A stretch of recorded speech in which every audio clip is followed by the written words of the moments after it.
Hi Stampin' Friends, it's Chris Slogar from BuckeyeInklings.com, and today I'm going to show you how to make this note card clutch, which uses a single square of two-sided designer paper, and I'm using Stampin' Up's All My Love paper, which is a nice thick paper, and it's key that it's two-sided because when you open it up and look inside, you see the coordinating side as the lining of your clutch.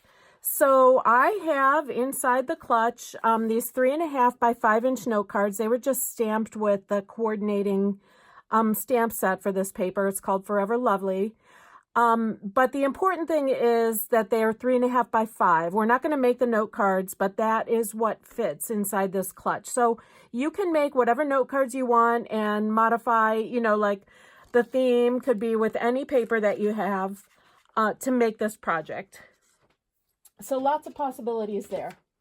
All right, so like I said, the clutch starts with one single square of designer series paper, and this is cut to 11 inches by 11 inches.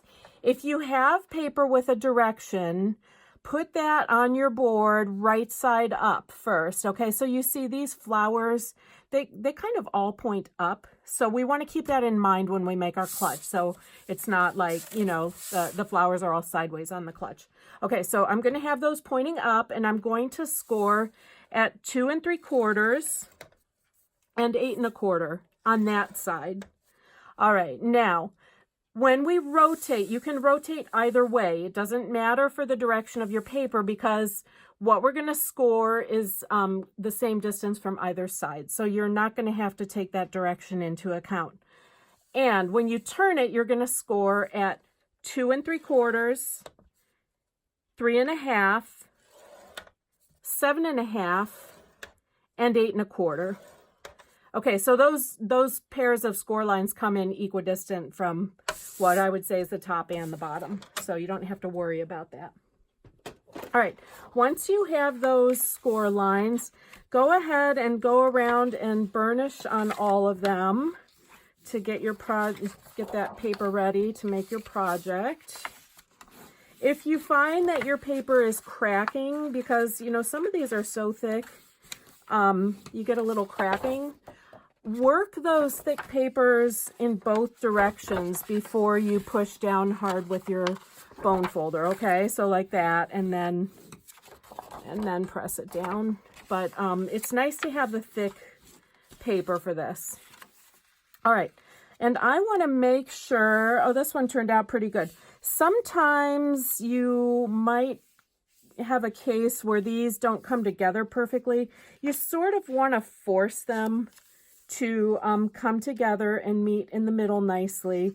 So take a little extra time to fold them and force that if need be. Now sometimes you just need to hold them and reburnish so that they come together nicely. All right, and then with the directional pattern, what we're going to do, we're making sort of this fold up clutch. But if I leave it so that the flowers are pointing up, when I fold up the bottom and fold down the top, see, the flowers are all upside down. So what I'm going to have you do, this folded piece, rotate it around if you have directional paper, and then we're going to make the pouch down on this end. When we fold it up, the flowers are going the right direction. When we fold the flap down, the flowers are going the right direction. All right, and then I'm going to do something on my project that you're not going to do, but I hope this makes it easier to see what I'm folding.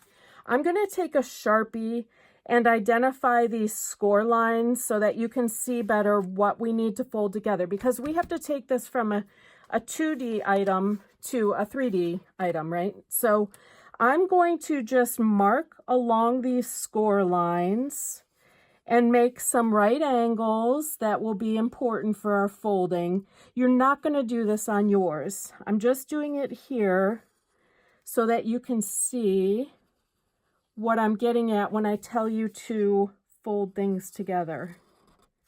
Okay, and I'm purposely making them like right angles, so each set of these lines, like this and this, are a pair.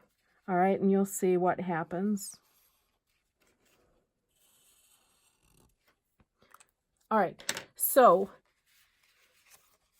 to make this into a dimensional, this section here is going to become the side of our box.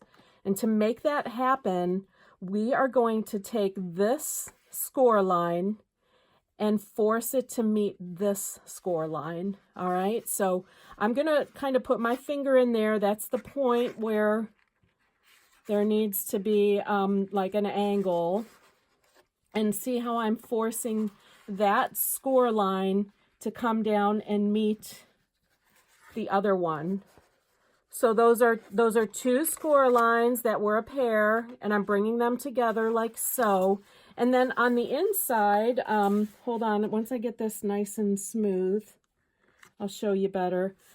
On the inside here, this diagonal, you can press that hard with your bone folder and burnish that, okay? So you've made one of the 4 corners that you need to make. Now we're gonna move on to the next one and do the same thing. Take that score line and bring it down to meet the other one, its partner. Okay, and then on the inside, we're burnishing that diagonal. All right, so already we have one side of our pouch created. All right, we're gonna do that 2 more times, and that's it. Okay, again, I hope, trying to get the angle right for you to see it, but again, we're bringing the lines together, the score lines together. You can mark them if it helps you. Just kind of keep the marking on the inside of the score line, because this will all be like closed up tight and you won't see that. Okay, we have one left to do, and we're going to put those together. I'm getting twisted up here, but you kind of getting the idea. If we've done pretty well, oh, we did. Those come together equally. All right.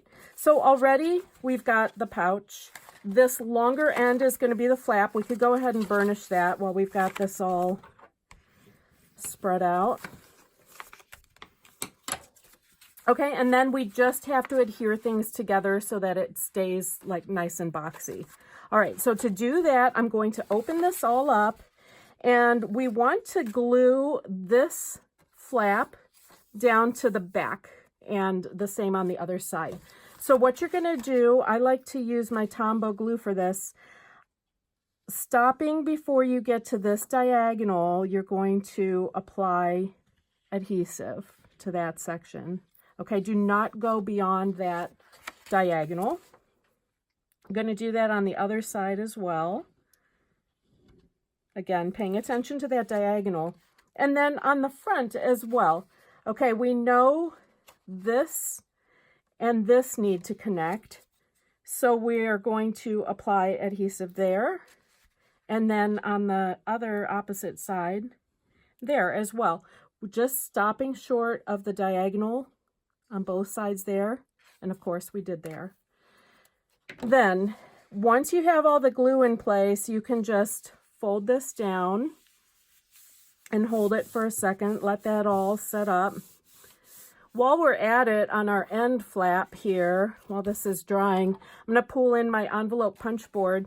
I'm just going to round the corners on the flap end. You can do that with a corner rounder too if you want. Okay, so we've got glue only to this point and only to this diagonal, so you can see when we open this up, now we're getting a more defined pocket for our note cards.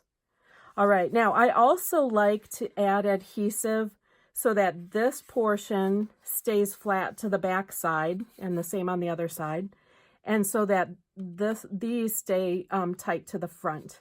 So I'm going to do that. I'm going to do that with my fast fuse so we don't have to wait for that to dry.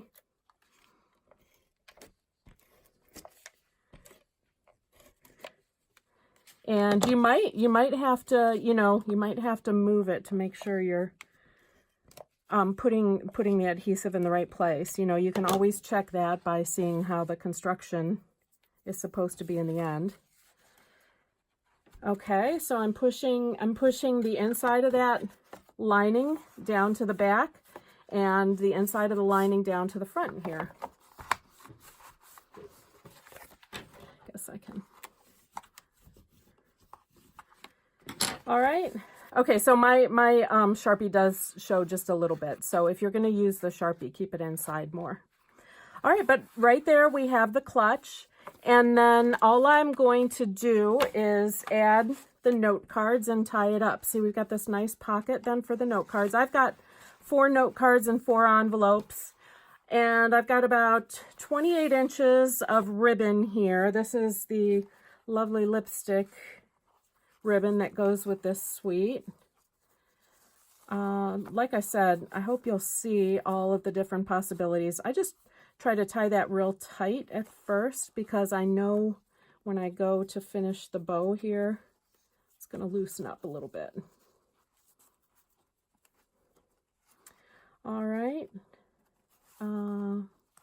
I've also pre-made a tag. You could have like a to from tag, or what I did is a little wishing you a lovely day. And that is from that same stamp set. I've already got that made. It's on, this is a 2 1/4 inch circle. And then the stitch circle that is just a little bigger than that. So I'm going to tie that real short so it doesn't hang long. And then I just need to trim up the ends and we're done here. So very simple. Hope you'll give it a try. Thanks for checking out my project. Have a great day.